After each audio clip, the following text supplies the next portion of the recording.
We're talking about healing your inner child to heal your life.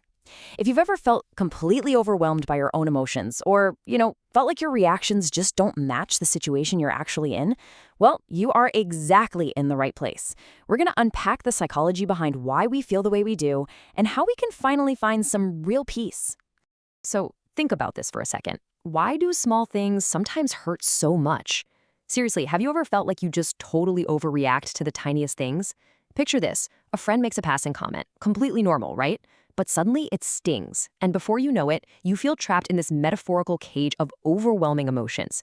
You're standing there as a fully grown adult, but inside, you feel small, helpless, and just deeply upset. Your heart is racing. Your defenses shoot right up. Why does that happen? Why do everyday things trigger such massive emotional avalanches? Well, here's the thing. It's actually not you, or at least not the adult you, reacting. It's the unheard child inside of you. When those intense, caged-in feelings suddenly take over, it's because there is a small, deeply hurt version of yourself in there who was never really listened to. They're still desperately looking for that understanding.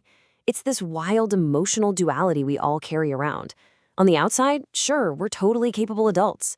But on the inside, there's a much smaller version of us, holding on to every single unresolved moment of hurt from our past.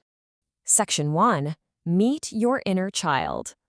To really get a handle on those sudden bursts of emotion, we need to look deep into our own emotional mirror. We have to actually meet that smaller version of ourselves staring back at us. So what exactly is the inner child?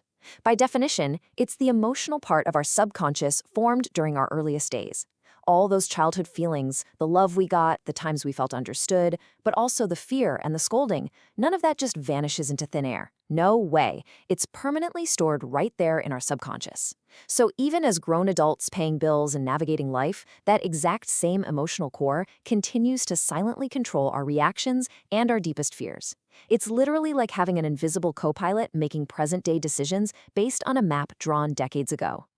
Section 2. Signs of a hurt child. Okay, let's look at some of the behavioral signs. And hey, absolutely zero judgment here. Recognizing these unhealed wounds is the very first step to breaking out of that emotional cage we talked about.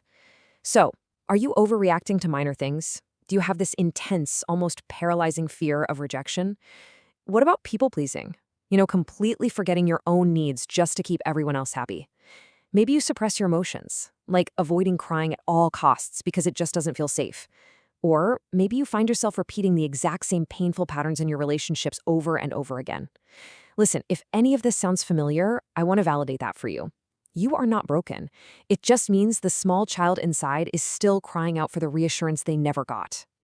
Which brings us to Section 3, 4 Steps to Healing. The good news? There is a path forward.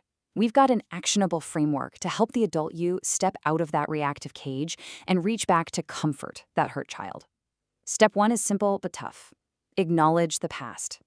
You have to accept that something happened back then that is still affecting you right now. Moving out of denial is absolutely crucial because, frankly, we can't heal what we refuse to see. Step 2, talk to your inner child. Take just a couple of minutes a day to speak to that smaller version of you, exactly like a really caring parent would. Step 3, reframe old memories without self-blame. Whatever went wrong in the past, you've got to drop the blame. You were just a kid. It was never your fault. And finally, step 4 is building healthy new patterns. When an old trigger pops up, just pause. Ask yourself, is the adult me reacting right now, or is my inner child reacting out of some old fear? When you're on step 2, actually talking to your inner child, try using this daily mantra. You are safe, I am with you. I want you to imagine a really beautiful symbolic moment where your strong adult self is finally wrapping that vulnerable little inner child in a huge, warm, protective hug. It is so incredibly moving to finally give yourself the safety you always craved. Repeating those exact words actually helps rewire your subconscious. It lets your emotional core know, for sure, that the danger has passed and you are finally secure. Now, please remember this. Healing isn't an overnight thing. It's a gradual, really gentle process. But every single small step brings you closer to that child who simply wanted someone to listen.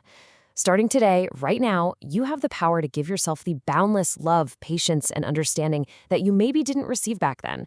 You get to be the caretaker of your own emotional story, turning all that past hurt into profound present-day strength. As we wrap up this explainer, I really want to leave you with a question to carry with you today. What does your inner child want to hear today?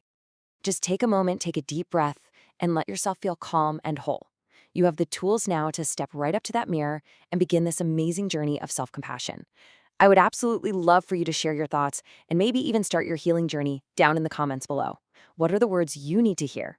Until next time, keep learning, stay curious, and please take gentle care of that little one inside you.